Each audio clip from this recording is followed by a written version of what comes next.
Praise the lord. ఈ దిన జీవవాక్కు. మా ప్రియ పరలోకపు తండ్రి, ఇంతవరకు మమ్మల్ని కాచి కాపాడి సజీవ లెక్కలో నిలబెట్టినందు బట్టి నీకే కృతజ్ఞత ఆస్తుతులు చెల్లిస్తున్నాం. ప్రతిదినం నీ వాక్యం ద్వారా మాతో మాట్లాడుతూ అనేకమైన లోతైన విషయాలు మాకు బోధిస్తున్నారు. తండ్రి, నీకేమిచ్చి రుణం తీర్చుకోగలం? నీకే కృతజ్ఞత ఆస్తుతులు చెల్లిస్తున్నాం. ఈ దినం ప్రభా, మేము సామెతల గ్రంథం 20వ అధ్యాయం 13 నుంచి 15 వచనాలను ప్రభా మేము ధ్యానించుకోబోతుండగా వినగలిగిన చెవులను, గ్రహించగలిగిన మనస్సును మాకు దయచేయండి. నీ ఆత్మ సహాయమును మాకు దయచేయమని మా ప్రభును రక్షకుడైన యేసుక్రీస్తు వారి అతి శ్రేష్టమైన నామంలో బ్రతిమాలడిగి వేడుకుంటున్నాం తండ్రి, ఆమెన్. సామెతల గ్రంథదానం 20వ అధ్యాయం 13 నుండి 15 వచనాలు. లేమికి భయపడి నిద్రయందు ఆసక్తి విడువుము. నువ్వు మేలుకొని ఉండి నేడల ఆహారం తిని తృప్తి పొందుదువు.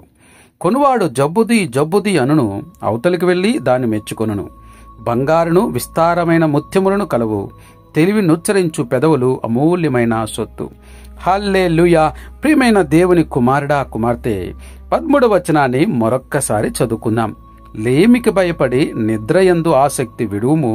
నువ్వు మేలుకొని ఉండి నెడల ఆహారం తిని తృప్తి పొందుదువు.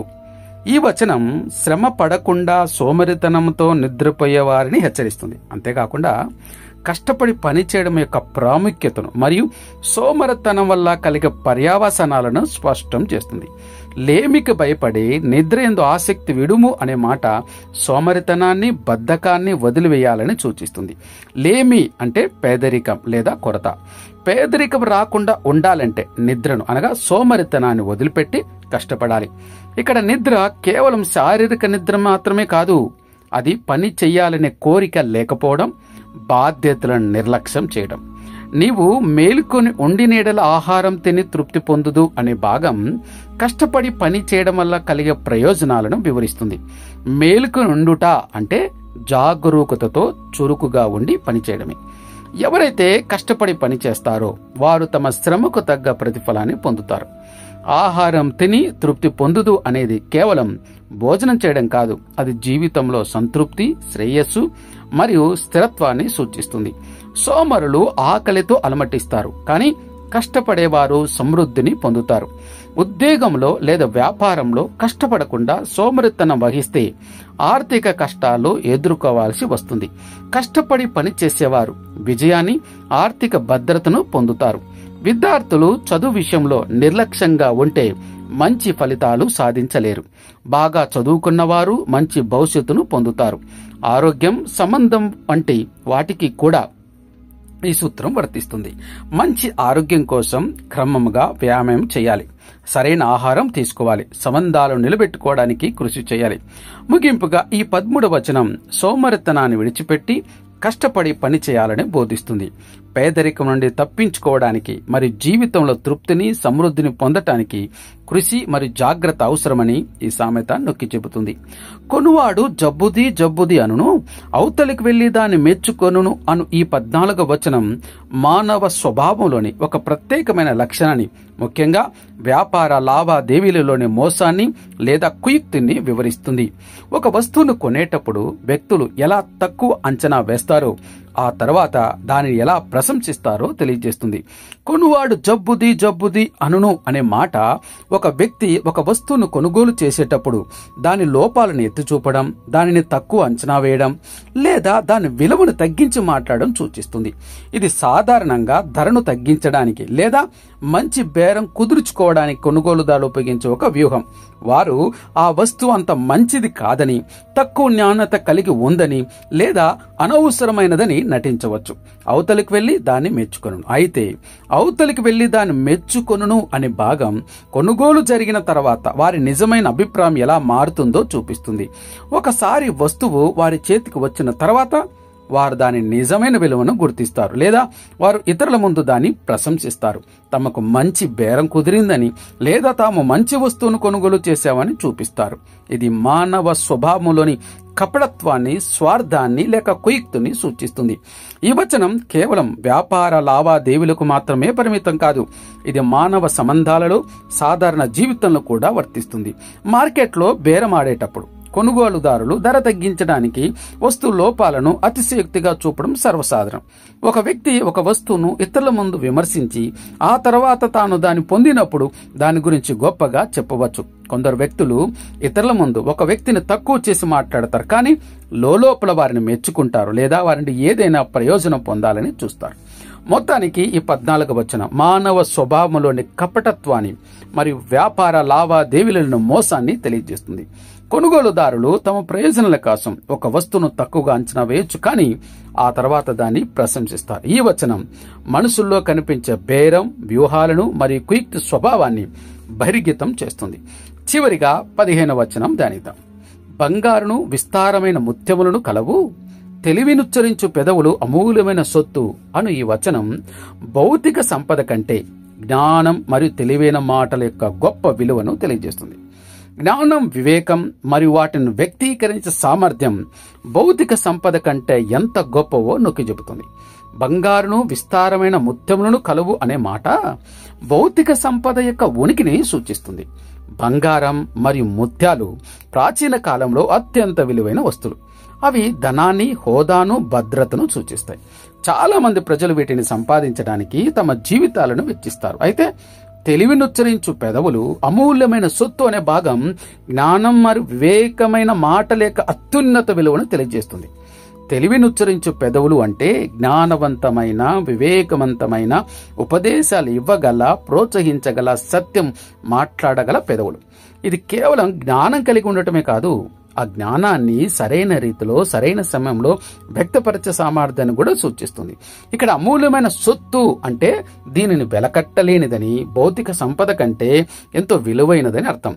బంగారం మరియు ముత్యాలు నాశనం కావచ్చు, దొంగిలించబడవచ్చు లేదా కాలక్రమేణ విలువ కోల్పోవచ్చు, కానీ జ్ఞానం మరియు వివేకమైన మాటలు శాశ్వతమైనవి. అవి జీవితాలను మార్చగలవు, మార్గనిర్దేశం చేయగలవు మరియు తరతరాలకు ప్రయోజనం చేకూర్చగలవు. ఈ వచ్చిన జ్ఞానాన్ని మరియు దైవిక జ్ఞానాన్ని భౌతిక సంపద కంటే ఎంతో విలువైనదిగా గుర్తిస్తుంది. జ్ఞానం సరైన నిర్ణయాలు తీసుకోవడానికి సహాయపడుతుంది. జ్ఞానం సమస్యలను పరిష్కరించడానికి మార్గాలను చూపిస్తుంది. జ్ఞాన సంబంధాలను మెరుగుపరుస్తుంది. జ్ఞానం జీవితంలో నిజమైన సంతృప్తిని అందిస్తుంది. జ్ఞానం ఇతరులకు సహాయం చేస్తుంది మరియు వారికి మార్గదర్శకత్వం అందిస్తుంది. ఇక ముగింపుగా ఈ వచనం భౌతిక సంపద ఎంత ఉన్నా జ్ఞానం మరియు వివేకమైన మాటల విలువ అసమానమైనదని బోధిస్తుంది. బంగారం, ముత్యాలు తాత్కాలికమైనవి కాగా తెలివైన మాటలు మరియు వాటిని వ్యక్తీకరించే సామర్థ్యం నిజమైన అమూల్యమైన వారసత్వాన్ని అందిస్తాయి. ఈ సామెత జ్ఞానాన్ని సంపాదించడానికి మరియు దానిని సరైన రీతిలో ఉపయోగించడానికి మనల్ని ప్రోత్సహిస్తుంది. దేవుడి కొద్ది వాక్యంను దీవించి ఆశీర్వదించునుగాక. ప్రార్థన చేసుకుందాం. మా ప్రియ పరలోకపు తండ్రి, ఇంతవరకు నీ వాక్యం ద్వారా మాతో మాట్లాడినందు బట్టి నీకే కృతజ్ఞతాస్తుతులు చెల్లిస్తున్నాం. తండ్రి, సమస్త జ్ఞానానికి వివేకానికి మూలమా సామెతలు 20వ అధ్యాయంలోని 13, 14, 15 వచనాల ద్వారా మీరు మాకు నేర్పిన అద్భుతమైన పాఠాలకై మీకు వందనాలు చెల్లిస్తున్నాం. ఈ వాక్యాలు మా జీవితాలకు ఆత్మీయంగా, భౌతికంగా మార్గనిర్దేశం చేయాలని ప్రార్థిస్తున్నాం. తండ్రి, లేమికి భయపడి నిద్రేందు ఆసక్తి విడుము, నువ్వు మేలుక నుండి నెడల ఆహారం తిని తృప్తి పొందుదు అని మీ వాక్యం సెలవిస్తుంది. ప్రభువా, మేము సోమరులుగా ఉండకుండా, నిర్లక్ష్యంగా వ్యవహరించకుండా మాకు సహాయం చేయండి. పేదరికం, కొరత వంటి వాటికి భయపడకుండా సరైన సమయంలో కష్టపడి పనిచేసే మనసును మాకు దయచేయమని వేడుకుంటున్నాం. ముఖ్యంగా మా ఆత్మీయ జీవితంలో మేము నిద్రలోకి జారుకోకుండా మీ వాక్యాన్ని ధ్యానించడంలో, ప్రార్థన చేయడంలో, మీ చిత్తాన్ని నెరవేర్చడంలో జాగరూకతతో ఉండగలిగే కృపను మాకిమ్మని వేడుకుంటున్నాం. దేవా, మా శ్రమకు తగ్గ ఫలితాలు మీ దీవెనలు పొంది తృప్తిగా జీవించే భాగ్యాన్ని మాకు ప్రసాదించమని అడుగుతున్నాం.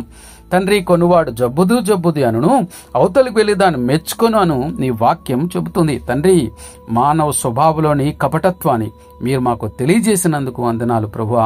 మేము ఇతరులతో వ్యవహరించేటప్పుడు లేదా ఏదైనా వస్తువును కొనేటప్పుడు మోసపూరితంగా లేదా కుయుక్తితో ప్రవర్తించకుండా మాకు సహాయం చేయండి. మేము నిజాయితీగా, పారదర్శకంగా ఉండేలా మా మాటలను, మా చేష్టలను నియంత్రించండి. ఇతరుల ముందు ఒక విధంగా, వారి వెనక మరొక విధంగా మాట్లాడే ద్వంద్వ స్వభావాన్ని మా నుండి తొలగించండి. ప్రభువా, నీకు వందనాలు, స్తోత్రములు తండ్రి. మీ దృష్టిలో నిష్కలంకంగా, నిజాయితీగా ఉండేలా మా హృదయాలను, ప్రవర్తన సరిచెయ్యండి. బంగారును విస్తారమైన ముత్తములు కలవు, తెలివినుచ్చరించు పెదవులు అమూల్యమైన సొత్తుని మీ వాక్యం సెలవిస్తుంది. ప్రియ తండ్రి, ఈ లోకంలో బంగారము, ముత్యాలు వంటి భౌతిక సంపదలు ఎంత విలువైనగా భావించినా వాటికంటే ఎన్నో రెట్లు విలువైనది తెలివిని, వివేకాన్ని పలికే పెదవులని మీరు మాకు గుర్తు చేసినందు బట్టి స్తోత్రాలు తండ్రి. దయచేసి మాకు మీ జ్ఞానాన్ని అనుగ్రహించండి. తద్వారా మేము చిత్తాన్ని గ్రహించగల మా పెదవులు మీ జ్ఞానంతో నిండి ఇతరులను ప్రోత్సహించేవిగా, ఉపదేశించేవిగా, మరియు సత్యాన్ని పలికేవిగా ఉండేలా సహాయం చేయండి. భౌతిక సంపద కంటే మీ జ్ఞానాన్ని, మీ మాటలను మీ అమూల్యమైన సొత్తుగా భావించి వాటిని సంపాదించడానికి ఆశపడేలా మా హృదయాలను మార్చండి. ఈ 3 వచనాల సత్యాలను మా జీవితాల్లో లోతుగా పాతుకుపోయేలా చేసి మేము ఈ మహిమ కోసం జీవించేలా సహాయం చేయమని వేడుకుంటున్నాం. దేవా, ఎందరైతే ఈ ప్రార్థనలు ఏకీభవిస్తున్నారో వారి జీవితాలలో ఏ సమస్యలు ఉన్నాయో తండ్రి వాటన్నిటి నుంచి విడిపించండి. అయ్యా, నీ యొక్క వాక్యాన్ని ప్రభా మీరు మాకు అనుగ్రహించారు. ఆ వాక్యాన్ని పట్టుకొని వారి జీవితంలో ప్రతి సమస్య నుంచి విడుదల పొందుట కృప చూపించండి. అది ఏ పాటిదైనా, గర్భఫలం, ఉద్వేగం, వాళ్ళ కొరకు ఎదురు చూస్తున్న బిడ్డలు, మానసికమైన ఒత్తిడిలో ఉన్నవారు, అప్పుల్లో ఉన్నవారు, అయా తండ్రినైనా దీర్ఘకాల వ్యాధులతో బాధపడుతున్న వారు, మంచాన ఉన్నటువంటి వారు, అయా తన నడుములు ఇరిగిపోయి తండ్రినైనా ఇదిగో ప్రభా తండ్రి అనేకమైన సమస్యలతో తండ్రి కొట్టుమిట్టాడుతున్నవారు, వ్యసనములో ఉంటున్నవారు, దయ్యముల చేత, దురాత్మల చేత పీడింపడుతున్నవారు, అయా తండ్రినైనా ఇలా అనేక రకాల చేత బాధపడుతున్న బిడ్డలందరినీ విడిపించండి. దేవానికి వందనాలు, స్తోత్రములు. సంఘమును, సంఘ కాపులను, సువార్థికులను పరిచయం చేస్తున్న వారిని నీ కృపాబలం, ఆత్బలం చేత నింపి నడిపించండి. సాక్షులవుతున్న ఆత్మలకు శాంతి, సమాధానం, వారి కుటుంబాలకు ఆదరణ మదిని అనుగ్రహించండి. మా దేశపు నాయకులను జ్ఞాపకం చేసుకోండి. తండ్రినైనా దిక్కులేని వారి విధనారడి అనాథలను, వృద్ధులను కూడా జ్ఞాపకం చేసుకోండి. కనీసం ఒక పూట కూడా తిండి దొరక అలమటిస్తున్న పేద ప్రజలు ఉంటున్నారు, జ్ఞాపకం చేసుకోండి. బార్డర్లో ఉన్న సైనికులు, దేశంలోని రైతులను కూడా మీరు జ్ఞాపకం చేసుకోమని అడుగుచుంటున్నాం. కోత విస్తారంగా ఉంది, పనివారు కొద్ది మందిగా ఉంటుండగా నిజమైన పనివారి నిమిత్తమే ప్రార్థన చేస్తున్నాం. సహాయం చేయండి, కృప చూపించండి. దేవా, నీకు వందనాలు, స్తోత్రములు తండ్రి. జన్మదినాలు, వివాహ దినాలు జరుపుకున్న బిడ్డల యొక్క జీవితాల్లో మీరు ఇచ్చిన నూతన దయాకిరీటాలను బట్టి నీకు స్తోత్రాలు. ప్రభా, నీకు వందనాలు తండ్రి. ఈ దినం ఎంతమంది అయితే తమ పనిబాటల నిమిత్తం బయటికి వెళ్తున్నారో వారి ప్రయాణంలో మీరు తోండి క్షేమకరమైన ప్రయాణాన్ని, భద్రతను వారికి తండ్రి అనుగ్రహించి నీ నామానికి మహిమ తెచ్చుకోమని ఎన్నప్పుడు మా ప్రభు రక్షణ యేసుక్రీస్తు వారి అతి శ్రేష్టమైన నామములో బ్రతిమలాడి వేడుకుంటున్నాం తండ్రి. ఆమేన్, ఆమేన్, ఆమేన్.